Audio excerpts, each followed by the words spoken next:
Under fire for threatening statements against foreign election observers. Parties condemn massive nationwide police deployment. In international news, Venezuelan troops blockade bridge to stop U.S. aid now in Colombia from reaching the country. And in sport, FIFA wants match-fixing probe into Kenyan 2010 World Cup tie.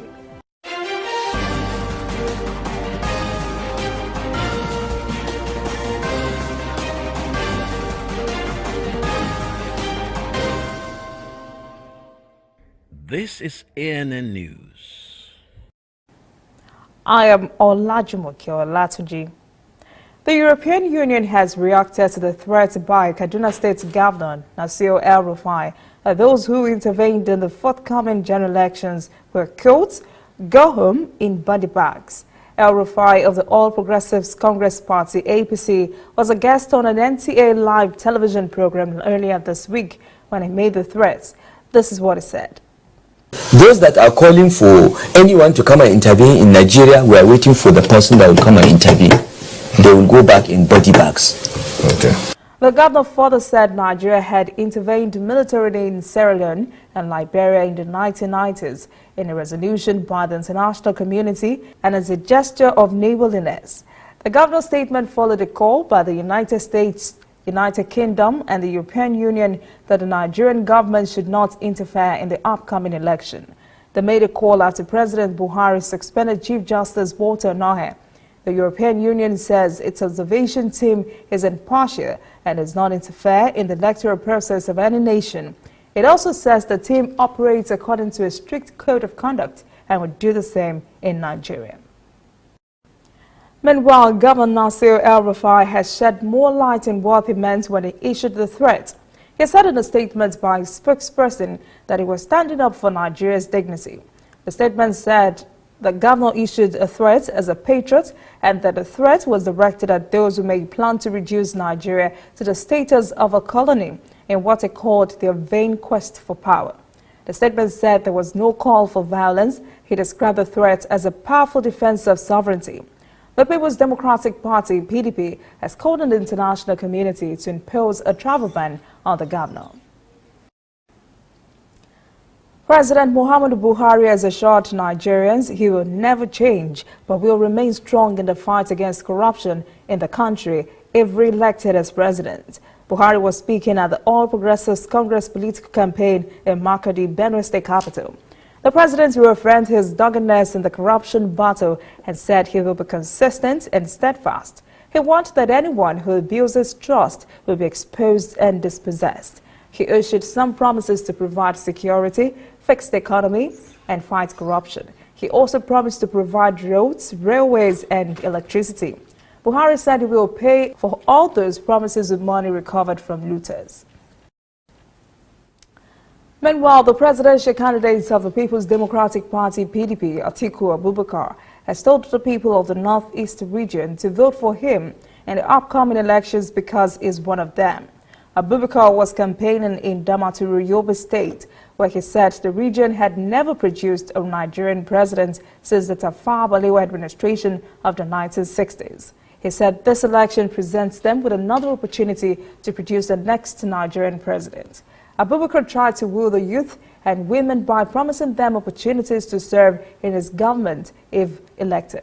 The presidential candidate warned security operators and staff of the Independent National Electoral Commission, INEC, to be just that, independent. He advised them to take no sides in the election. Abubakar further promised security and infrastructure across Yobe State if elected. The Coalition of United Political Parties, CUPP, has condemned the recent nationwide police redeployment. The coalition's spokesperson, Imo Ugochinyere, said in a statement the coalition has passed a vote of no confidence on the acting Inspector General of Police, Mohammed Adamu, whom it accused of dancing to the tune of the All Progressives Congress. The statement accused APC's national leader, Asiwaju Bola Tinubu, of dabbling into a matter in which he should ordinarily not be involved. Ugochinyere says Tinubu was instrumental in Kayode Egbetokun's posting from Lagos to Kwara State as police commissioner. by this person. Ogochinyere says Adamu had failed the nation and jeopardized the entire electoral process. In this latest wave of police pursuits in which more than 50 senior police officers were affected, Lagos State Commissioner of Police Edgar Imoheme had been removed. Muazu Zubairu takes over as the new police commissioner in the state. The All Progressives Congress APC is not taking the CUPP statements lightly. In a stern reaction, the party parks the coalition statement at the door of Senate President Bukola Saraki, whom it says is the sponsor of the Coalition of United Political Parties, CUPP. The party also blames him for sponsoring attacks against the Buhari administration. APC National Publicity Secretary Lanre Issa Onilu made the charges in reaction to CUPP allegations that some police postings, especially in Kwara State, were politically motivated and instigated by APC ahead of the upcoming elections. He denied allegations that APC leaders were responsible for the police postings and said no political organization or group has the right or responsibility to issue directives to any government organization on how to deliver its mandate. In other news, the Nigerian Customs Service says it assists consignment of police uniforms, tear gas canisters, and other police paraphernalia in Lagos. Customs Area Controller Mohammed Aliyu says an arrest has been made. Aliyu described the uniforms as a threat to national security. He also said ranks, belts, berets, and police badges with identity cards were also impounded. He said the belts and badges were for the ranks of sergeants and inspectors. Aliyu said cutlasses are also among the items confiscated. He asked, what is a policeman supposed to do with a cutlass? Ayuba Waba, president of the Nigerian Labour Congress, NLC, has won re-election to a second four-year term. He will lead a team of 16 members in the National Administrative Council to direct NLC affairs during his term. In his acceptance speech, Waba said his immediate responsibility is to ensure the new minimum wage is implemented by the federal and state government. Waba said the labor movement would continue to obey directives from members and would always be upfront with the truth to protect the interests of the working class. Coming up, African stories, 5 miners dead, others trapped in a South African mine. And later, international news, Venezuelan troops stop U.S. humanitarian aid from reaching the country. Stay with us.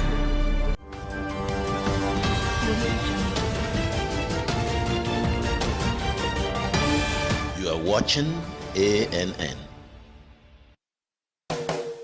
If you know fit go internet or follow for Twitter, you know fit snap photo send or get it photo send. Now because you dey use Palasa, your phone no dey answer.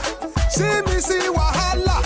My brother, go get smartphone, yeah. Drop that Palasa phone. Phone wey no go for your hand, yeah. Drop that Palasa phone. Phone wey no fit take selfie. Drop that Palasa phone. No be correct phone, yeah. Drop that Palasa phone. Upgrade to a smartphone today and get double data for 6 months on any MTN data bundle you buy. Simply purchase a smartphone from any store, anywhere in Nigeria, or bring your current smartphone from any network. Insert your MTN SIM card to start enjoying your double data bonus. Offer is open to all new and existing MTN subscribers. Join the largest smartphone movement today. Make it known for your hand, that's Palasa phone.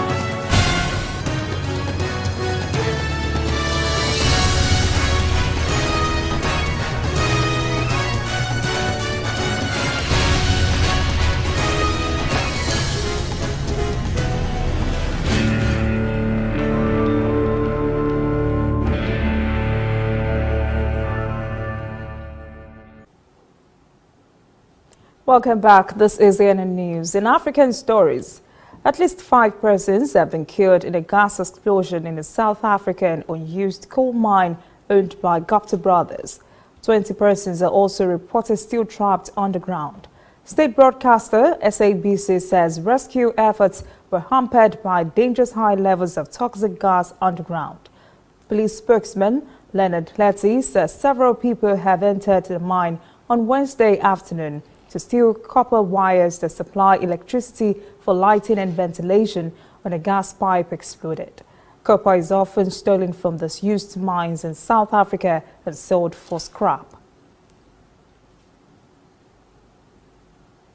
The U.S. says it will cut millions of dollars in military aid to Cameroon over allegations of gross human rights violations by the security forces. Last May, U.S. Ambassador to Cameroon, Peter Henry Badlerin, accused the security forces of targeted killings, unlawful detentions, burning and looting villages. The U.S. has terminated a C-130 aircraft training program. It has also stopped deliveries of 4 Defender boats and 9 armored vehicles, among other actions. The U.S. has also disinvited Cameroon from being a part of a military cooperation program. The U.S. says the Cameroonian government must investigate credible abuse allegations and hold the perpetrators accountable. Egyptian opposition parties have formed a coalition against proposed changes to the constitution that would allow President Abdel Fattah al-Sisi to stay in office beyond 2020 when his current term ends. Egypt's parliament has given its preliminary approval to the changes on Tuesday after 2/3 of the General Committee, packed with al-Sisi supporters, endorsed the proposed amendment. A final vote is expected later this month. The amendments would also need to be put to a national referendum. Opposition leaders said on Wednesday 11 parties have met and declared their opposition to the proposed changes. The group established a union for the defense of the constitution that includes secular and left-leaning parties and lawmakers. The Central African Republic government has signed a peace deal in the capital Bangui with 14 armed groups following 2 weeks of talks brokered by international mediators in the Sudanese capital, Khartoum. The African Union announced the peace deal 5 days ago, but the terms were not immediately released. The diamond and gold producing country has been rocked by violence since 2013 when mainly Muslim Selaka rebels ousted then-President Francois Bozize, prompting reprisal from mostly Christian militia. Thousands of people have died because of the unrest and an estimated 500,000 persons have fled their homes.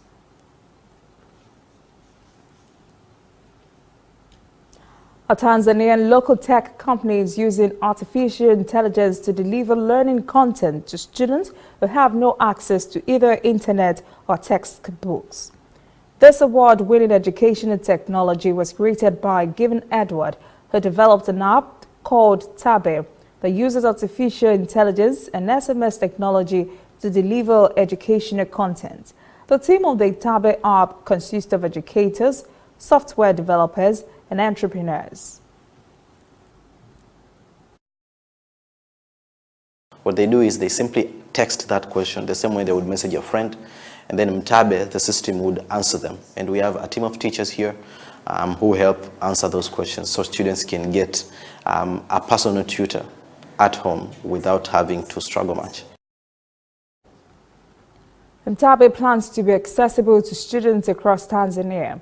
Only 1/3 of secondary school students in the country have access to e-learning platforms. So far, more than 1,500 students have been using the app, and they are set to post notable progress. The whole country, that is the whole regions, is urban areas, in the rural areas, if possible, this system is supposed to be introduced to them and to be used as a tool towards the learning and teaching.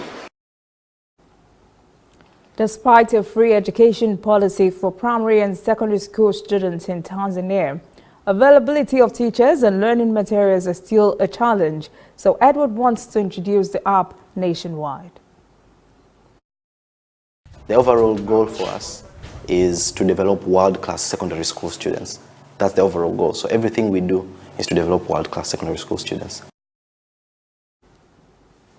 As he sets his eyes on the upcoming global competition, Edward hopes it will bring him closer to what he believes is his life mission, that is helping students to rural Africa to enjoy e-learning just as much as those in cities and towns that have access to the internet.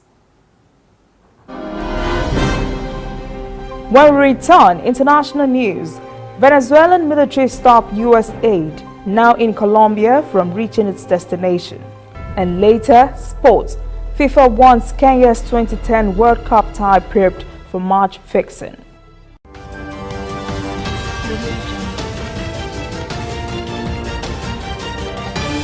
You are watching ANN.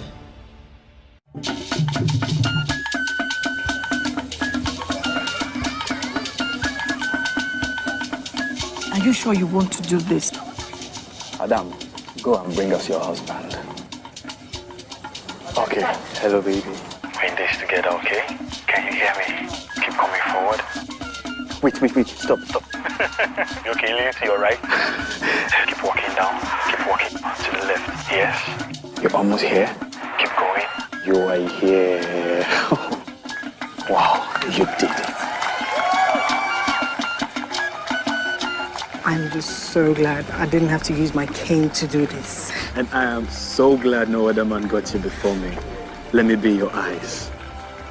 We will never stop working to give you a network you can rely on so you can enjoy life's special moments. MTN, everywhere you go. Whether in your house, at your office, on your phone or online, we are there. We have the facts behind the headlines. We cut to the chase with the news you really need. We cover every angle. We are the bigger, better news network. We are African News Network. ANN. Watch ANN News on MITV from a truly African spirit. Welcome back. This is ANN News and international stories. Rescue teams are currently searching for survivors after an 8-story residential building collapsed in the Turkish city of Istanbul. 3 people have been confirmed dead. The 8-story apartment building was 27 years old. Istanbul Governor Ali Yerlikaya says the apartment housed 47 persons. He also said an illegal structure was added to the top of the building. Rescue workers have pulled out 12 persons, including a 9-year-old boy. Efforts are also being intensified to rescue more victims. An investigation has been launched into the collapse. Venezuelan President Nicolas Maduro's military have barricaded a bridge between Venezuela and the Colombia border town of Cucuta to block humanitarian aid from reaching the country. Soaring hyperinflation has forced millions of Venezuelans to flee or go hungry as they struggle to afford basic goods, food and medicine.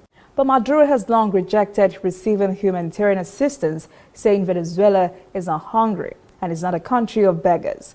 U.S. Secretary of State Mike Pompeo says Maduro needs to allow the food aid to get through to help millions of Venezuelans who are starving.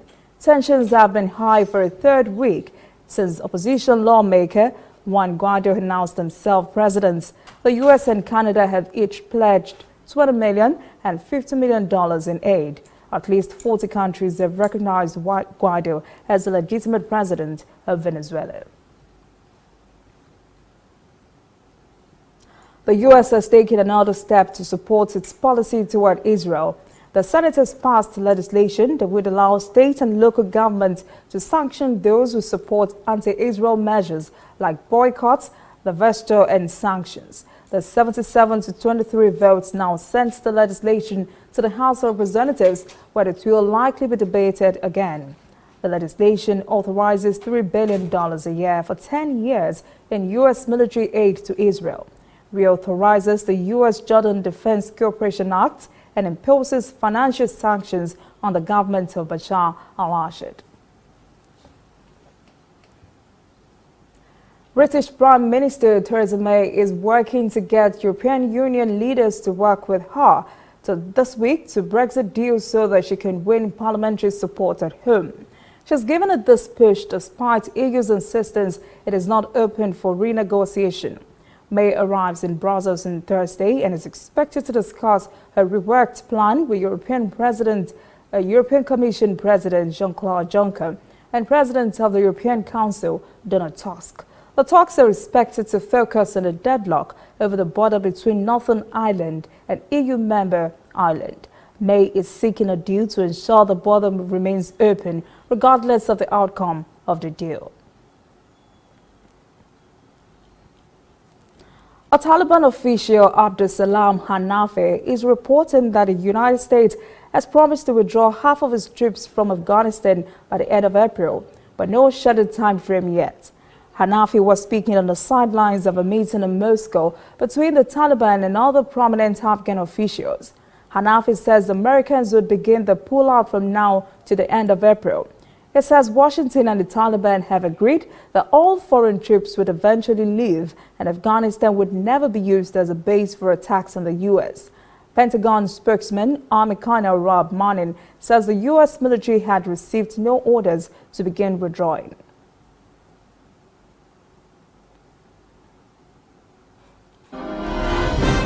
Still ahead, sport. FIFA wants Kenya 2010 World Cup tie prepped for match fixing. Stay with us.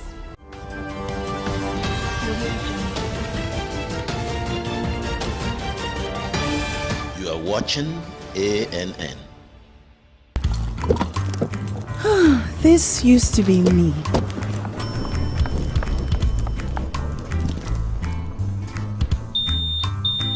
But that was before I got the perfect bag. It's handy and easy to use. All I need in one compact space, just like my MTN Extra Value plan. I used to get one plan for my calls and then try to remember which data plan worked for me. Roaming was a totally different ballgame. Not anymore. I've got the MTN Extra Value all-in-one plan. If you're a data buff like me, you get extra data with some talk time. And if you like to make calls, you get extra talk time with some data. And when I'm abroad, I automatically browse, chat, and call right on the same plan. MTN Extra Value was made just for me. More of data or calls, whichever one you prefer. MTN Extra Value is made just for you. We are on the road every day, canvassing throughout Africa for news you really need. We follow this story everywhere, from every corner of Nigeria to the wide African expanse. We bring you what's making headlines. We connect you with news you can use. ANN, African News Network, in a truly African spirit.